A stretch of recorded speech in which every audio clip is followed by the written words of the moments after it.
Hello friends, आपका स्वागत है हमारे चैनल पर। मेरा नाम है ध्रुव और आप देख रहे हैं द लर्नर्स कम्युनिटी। आज की वीडियो में हम बात करेंगे फर्स्ट सेमेस्टर के जेनरिक इलेक्टिव कोर्स के अंतर्गत आने वाले एक सब्जेक्ट जिसका नाम है बिजनेस ऑर्गेनाइजेशन। आज की वीडियो में हम इस क्वेश्चन पेपर को डिस्कस करेंगे और देखेंगे किस टाइप के इंपॉर्टेंट क्वेश्चन आपसे पूछे जा सकते हैं। ठीक है, तो आप इस वीडियो को पूरा देखिए। इस वीडियो के अकॉर्डिंग आपको आइडिया लग जाएगा कि किस वीडियो मतलब एक प्रकार से कहते हैं किस टाइप के क्वेश्चंस आपसे पूछे जा सकते हैं, क्या पूछा जा सकता है, आपको आंसर किस प्रकार से बनाना है। ठीक है, तो ये वीडियो आपके लिए काफ़ी ज़्यादा इंपॉर्टेंट है बिकॉज आप लोग फर्स्ट टाइम एग्जाम हॉल में एग्जाम देने जा रहे हैं, तो आपको एक आइडिया होना चाहिए फर्स्ट सेमेस्टर के एग्जाम्स के रिलेटेड। ये आपका यूनिक पेपर कोड है, आप देख सकते हैं। ठीक है, यूनिक पेपर कोड आप चेक कर लीजिए। अगर आपके पास भी सेम यूनिक पेपर कोड है तो ये वीडियो आपके लिए है। अगर आप किसी और स्ट्रीम के स्टूडेंट्स भी हैं बट आपके पास यूनिक पेपर कोड सेम है, ठीक है, तो भी ये वीडियो आपके लिए ही है। तो बिजनेस ऑर्गेनाइजेशन का आपका सब्जेक्ट है। 90 नंबर का आपका पेपर होगा, 3 घंटे आपको दिए जाएंगे। ठीक है, अगर आप चैनल पर न्यू है तो चैनल को सब्सक्राइब करिए, वीडियो काफी ज्यादा इंपॉर्टेंट है आपके लिए। All questions are compulsory and carry equal marks. जितने भी क्वेश्चन दिए गए हैं सारे के सारे कंपलसरी हैं और इक्वल मार्क्स के हैं। ठीक है, कोई भी क्वेश्चन कम या ज्यादा नंबरों का नहीं है, और जितने भी क्वेश्चन दिए गए हैं सारे के सारे कंपलसरी हैं, मतलब सब आपको अटेम्प्ट करने हैं। ठीक है, आप या तो इंग्लिश में या तो हिंदी में जो आंसर है वो कंप्लीट लिख सकते हैं।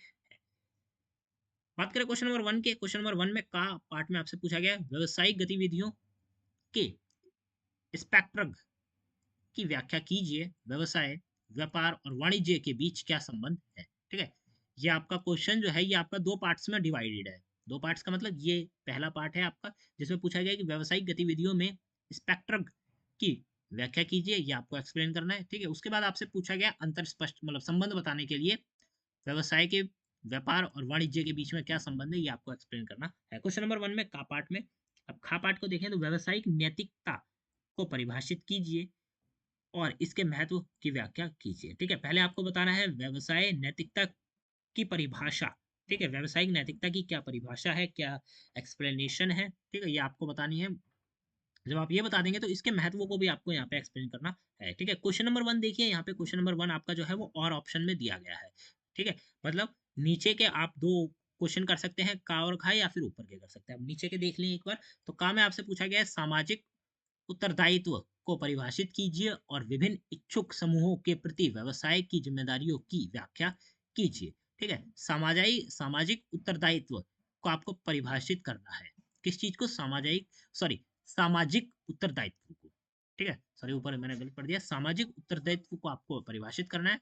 जब आप ये कर लेंगे, ठीक है, और क्या करना है, और विभिन्न इच्छुक समूहों के प्रति व्यवसाय की जिम्मेदारियों की व्याख्या करनी है। भाई जो इच्छुक समूह है, ठीक है, उनके प्रति व्यवसाय की क्या जिम्मेदारियां हैं ये आपको बताना है। ठीक है, फिर आप खा देखें तो यहाँ पे पूछा गया एक प्रणाली के रूप में व्यवसाय की अवधारणा की व्याख्या कीजिए। एक प्रणाली के रूप में किसकी? व्यवसाय की अवधारणा, उसकी व्याख्या आपको करनी है। एक प्रणाली के रूप में इसकी विशेषताओं पर विस्तार से चर्चा कीजिए। ठीक है, इसकी विशेषताएं भी आपको बतानी है और व्यवसाय की अवधारणा को भी आपको यहाँ पे बताना है। किसको याद में रखते हुए? एक प्रणाली के रूप में, कि भाई व्यवसाय नहीं है वो एक प्रणाली है, उसकी अवधारणा क्या है ये आपको बतानी है।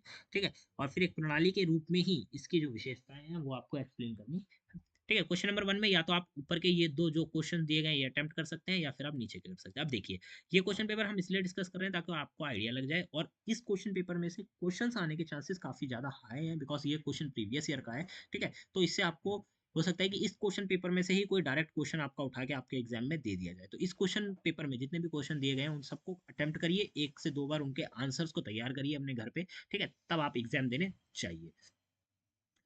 क्वेश्चन नंबर दो की बात करते हैं। क्वेश्चन नंबर दो भी देखिए। क्वेश्चन नंबर दो के काम में आपसे पूछा गया है कि सीमित दायित्व, सीमित देयता भागीदारी की परिभाषित कीजिए। ठीक है, आपको ये परिभाषित करना है। उसके बाद आपसे पूछा गया संगठन के किसी स्वरूप के गुण और दोषों की व्याख्या कीजिए। संगठन का कोई भी स्वरूप ले सकते हैं, उसके गुण और उसके दोष क्या है ये आपको व्याख्या करनी है। खा में आपसे पूछा गया व्यावसायिक संगठन का उपयुक्त स्वरूप चुनते समय किस बात का ध्यान रखना चाहिए। ठीक है, संगठन का कोई भी आप स्वरूप जो है वो चुनते हैं तो उस समय कौन कौन सी बातों का ध्यान रखना चाहिए ये आपको बताना है। ठीक है, क्वेश्चन नंबर दो का आप और वाला पार्ट देख ले तो ऊपर के दो क्वेश्चन हो गए। अब नीचे के देखिए कि भारत में बहुराष्ट्रीय निगमों की भूमिका बताइए। ठीक है, भारत में जो बहुराष्ट्र निगम है उनकी आपको क्या होता है भूमिका बतानी है, उनका क्या काम है, उनकी क्या भूमिका है, ये आपने को बतानी है।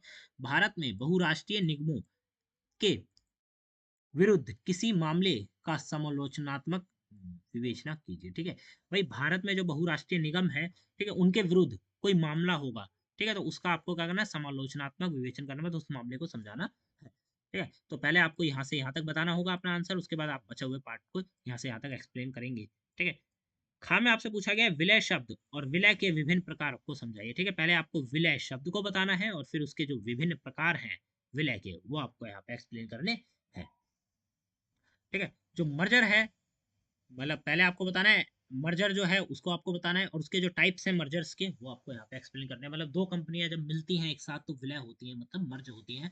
तो आपको पहले मर्जर के बारे में बताना है और उसके जो अलग अलग टाइप्स हैं मर्जर के वो आपको एक्सप्लेन करना है। क्वेश्चन नंबर 3 की तरफ देखिए, क्वेश्चन नंबर 3 भी आपका दो पार्ट्स में डिवाइडेड है और के ऑप्शन के साथ आपको दिया जाता है। ठीक है, तो चांसेस हैं कि आप जो चीज पढ़ के जाए उसके आने के चांसेस बहुत ज्यादा है, और इस क्वेश्चन पेपर में भी बहुत सारे क्वेश्चन है। ठीक है, तो जितने भी क्वेश्चन है उनको अच्छे से कवर अप करिए, सारे क्वेश्चन के आंसर बनाइए, सारे क्वेश्चन के आंसर आप याद करिए, लिख कर नहीं पढ़ सकते। ठीक है, तो आप सारे क्वेश्चन के आंसर को पढ़िए, 1 से 2 बार पढ़िए, ताकि आपको आंसर, अगर वहां से कुछ भी पूछ लिया जाए, जैसे यही पूछ लिया जाए कि व्यावसायिक परिवेश क्या है और इसके उपागमों की वर्णना कीजिए, तो आपको क्या करना है, फटाफट आपको याद आ जाएगा, आपको आंसर बना के लिख देना है। ठीक है, क्वेश्चन नंबर 3 का पार्ट में पूछा गया है, क्या पूछा गया है कि व्यावसायिक परिवेश क्या है और इसके आयामों का वर्णन कीजिए। ठीक है, पहले आपको बताना है व्यावसायिक परिवेश क्या है, इसकी एक्सप्लेनेशन दे देनी है, इसके बारे में जो वर्णन है आपको कर देना है, फिर इसके जो आयाम है वो आपको आयाम बताने हैं। खा में आपसे पूछा गया है व्यावसायिक परिवेश का विश्लेषण और निदान करना क्यों महत्वपूर्ण है। ठीक है, व्यावसायिक परिवेश का विश्लेषण करना और उसका फिर निदान करना क्यों महत्वपूर्ण है, ये आपको बताना है कि वो क्यों जरूरी है, ये दो काम करना क्यों जरूरी है, ये आपको यहाँ पे एक्सप्लेन करना है। ठीक है, क्वेश्चन नंबर 3 का और वाला ऑप्शन को देखें तो इसमें पूछा गया पर्यावरण विश्लेषण की विभिन्न तकनीकों की व्याख्या कीजिए। पर्यावरण विश्लेषण की जो अलग अलग तकनीक है उनकी आपको व्याख्या करनी है। खा में आपसे पूछा गया वृहत व्यावसायिक वातावरण वातावरण के तत्वों पर चर्चा कीजिए। ठीक है, वृहत व्यावसायिक वातावरण के जो तत्व हैं, वृहत व्यावसायिक वातावरण के जो तत्व हैं उनके तत्वों की आपको बताना है। भाई अलग अलग तत्व हैं तो उन तत्वों को आपको एक्सप्लेन करने चलना है। ठीक है, क्वेश्चन नंबर 4 भी आपका और के ऑप्शन के साथ आता है, दो पार्ट्स में डिवाइडेड है। पहले में आपसे पूछा गया उद्यमिता क्या है और उद्यमी के लक्षण और कार्य क्या है, ये आपको बता देना है। ठीक है, पहले आप इतना बताएंगे और उसके बाद बचे हुए पोर्शन को आप एक्सप्लेन करेंगे।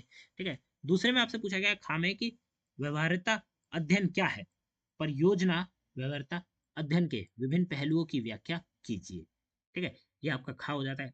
या में आपसे पूछा गया है, मतलब और के ऑप्शन के साथ आपसे पूछा गया कि सामाजिक उद्यमिता आज महत्व प्राप्त कर रही है, उपयुक्त उदाहरणों की सहायता से कथन पर चर्चा की जाए। ये एक स्टेटमेंट दी गई है। ठीक है, देखिए कोटेशंस के अंतर्गत जो भी चीजें दी गई है वो एक स्टेटमेंट के तौर पे ली जाती हैं। ठीक है, तो आपसे स्टेटमेंट आपको दी जा सकती है और स्टेटमेंट के बारे में आपसे पूछा जा सकता है। तो ये स्टेटमेंट दी है, इसमें क्या पूछा गया है कि उपयुक्त उदाहरण, मतलब उपयुक्त उदाहरण की सहायता से इस कथन पर चर्चा कीजिए। भाई कोई भी आपको उदाहरण के साथ साथ, ठीक है, ये जो कथन दिया गया है या फिर हम कहें ये जो स्टेटमेंट दी गई है इसके ऊपर आपको चर्चा करनी है, इसको बताना है। हाँ में आपसे पूछा गया मेक इन इंडिया आंदोलन क्या है, मेक इन इंडिया के फायदे और चुनौतियां क्या है। ठीक है, मेक इन इंडिया आंदोलन क्या है पहले तो आपको ये बता देना है, और इसके फायदे क्या है और इसके चुनौतियां, इसके लिए चुनौतियां क्या है ये आपको बतानी है। क्वेश्चन नंबर 5 की तरफ आ जाते हैं। क्वेश्चन नंबर 5 भी दो पार्ट्स में डिवाइडेड है और के ऑप्शन के साथ आपको दिया गया है। पहले आता है फ्रेंचाइजिंग क्या है, फ्रेंचाइजिंग और फ्रेंचाइजी के संबंध में फ्रेंचाइजिंग के क्या फायदे और नुकसान है। ठीक है, पहले आपको बताना है फ्रेंचाइजिंग क्या है। ठीक है, अब ये बता दिया आपने, आपको पता है फ्रेंचाइजर और फ्रेंचाइजी, सॉरी ऊपर मैंने मतलब पहली बार मैंने गलत पढ़ दिया। अब यहाँ पे पूछा गया कि फ्रेंचाइजर और फ्रेंचाइजी के संबंध में फ्रेंचाइजिंग के क्या फायदे हैं। ठीक है भाई, फ्रेंचाइजी एक प्रकार से हो सकता है कि कोई कंपनी है, ठीक है, उसके आपने कई सारे फ्रेंचाइजी खोल दिए अलग अलग क्षेत्रों में, अलग अलग राज्यों में। ठीक है, तो ये हो जाता है, ये फ्रेंचाइजिंग हो गई। फ्रेंचाइजर भाई एक व्यक्ति जिसकी फ्रेंचाइजी है वो उसको ओन करता है फ्रेंचाइजर। ठीक है, और फ्रेंचाइजी वो कंपनी के अलग अलग पार्ट्स हो गए। तो और जो पूरा प्रोसेस है अलग अलग क्षेत्रों में उसे खोलने का उसको कहते हैं फ्रेंचाइजिंग। तो इसके क्या फायदे और नुकसान क्या है ये आपको बताना है। ठीक है, अब खा में आपसे पूछा गया मैट्रिक्स निर्माण संरचना क्या है, यह परियोजना निर्माण संरचना से किस प्रकार विभिन्न है।